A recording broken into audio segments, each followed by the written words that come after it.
Hello friends, welcome back to snowy Sweden. Seeing as today is a charging day for us, I thought it'd be a good opportunity to talk you through our power system, or our charging system anyway, and how we manage to survive here in the winter when the solar's not really doing a lot because there's no sun.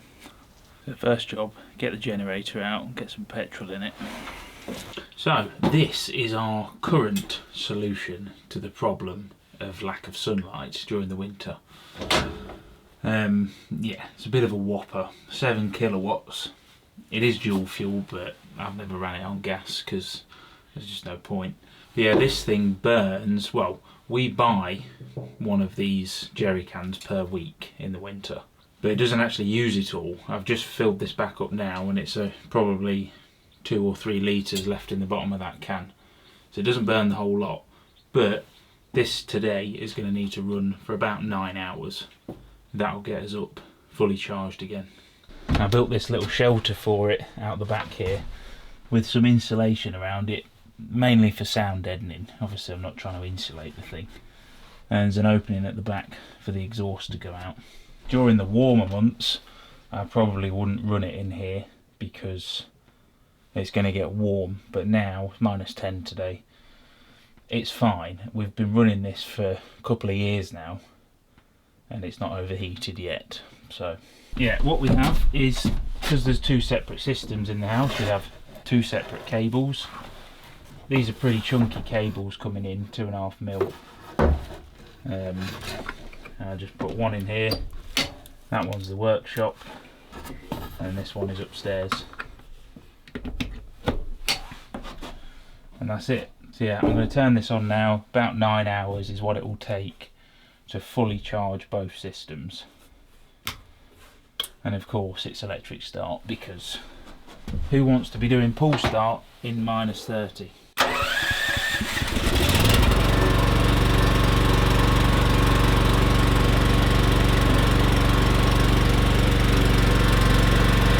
So the upstairs feed comes straight through the wall and into this unit.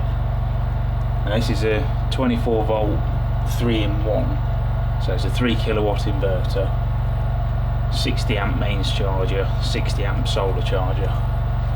So nice and neat. This is good. I mean, it's quite cheap. It's an off brand. I don't even know what brand it is. Iconic, it rings a bell, might be. But this thing's been solid for us. I think it was about 500 quid, something like that. But yeah, that's 60 amps at 24 volts going in now, so at 12 that'll be 120 amps. It's quite a beast of a charger. So the mains comes in, does its thing, these 2 cables then go out and up to the batteries upstairs. Yeah, it's quite a good way to do it. And now that that's on, I can turn on the inverter and it does a bypass and sends the power straight upstairs. It must have some kind of voltage smoothing system in it, because we've never had an issue with sensitive electrics up there with the laptops and that kind of thing. So now we get to the downstairs, or the ground floor power system. As I say, they're completely separate, not connected in any way, apart from at the generator right now. They even have their independent solar and everything. So down here we've got 4 250 amp AGM batteries, all in parallel, giving us 1000 amps at 12 volts, which, being AGMs, you can only really use half of the power. So this whopping great lump here is only about 500 amps worth of juice, but for now it's doing the job. When you compare this to the upstairs batteries though, it's quite alarming how far technology has come. But anyway, so the power comes in from the generator, comes round, we've got a little junction down here, and then 2 wires come up into these 2 Victron 30 amp mains chargers. Now these can talk to each other and they act as one. So this is basically a 60 amp 12 volt mains charger. Yeah, 60 amps comes out of that, goes through an independent fuse for each one and into the bank. And you can see we're now getting 52.9 amps going in, because I got all of the lights on in all the rooms, so we're losing a bit, but that's fine. And that's it really, it's as simple as that. From there, from the bank, we can then do whatever we want with it. So we can either come directly out of here into this, or into this fuse box here, and that is our 12 volt circuit. So, you know, powering straight off the batteries with 12 volt appliances, lights, chargers, that sort of thing. Or we come around and go into the inverter, and this then converts that 12 volts into 240 volts. So then we can power plug sockets and power tools and whatever from the batteries. So it's pretty good, it works. Obviously in the summer, solar, but that doesn't apply right now. And yeah, that's about it really. It's dead simple.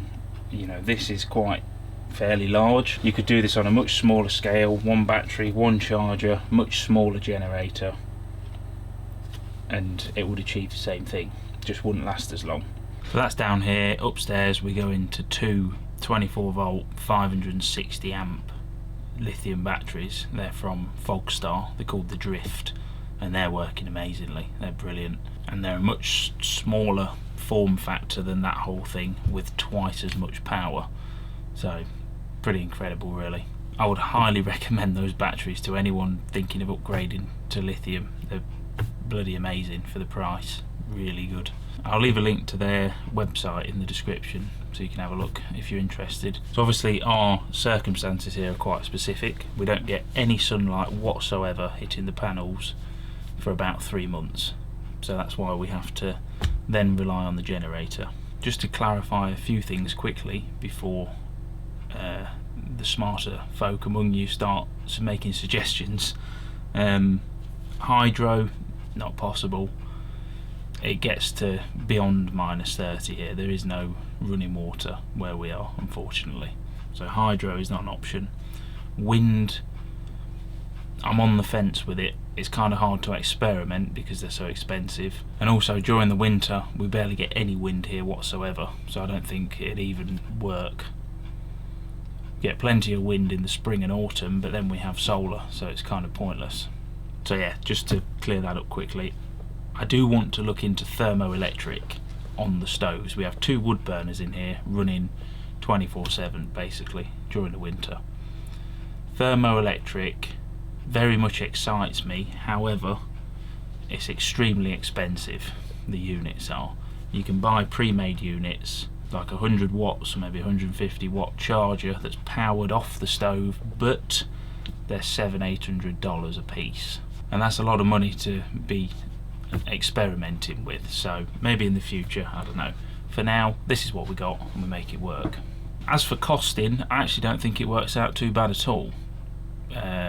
1 jerry can a week costs us roughly 350 sec, so that's like 1400 a month, give or take. But bear in mind that is only for 3 months. For the other 9 months of the year, the solar takes over completely and we don't have to use a generator at all. So 1400 times 3 months, 4,200 divided by 12 is 350 sec per month over the course of the year, if you balance it out that way, which I like to do because then it's, you know, it's more of a realistic number. And that is our sort of yearly cost for our utilities, if you like. Obviously the water's free because it's from our own well, and then the power. I don't think that's bad at all really. 350 sec, what's that, about 28 quid? £26 that works out to at the minute. Most people I know pay more than that for a phone contract. So right, I hope you found that interesting, helpful, useful, whatever. And I'll see you on the next one. Catch you in a bit.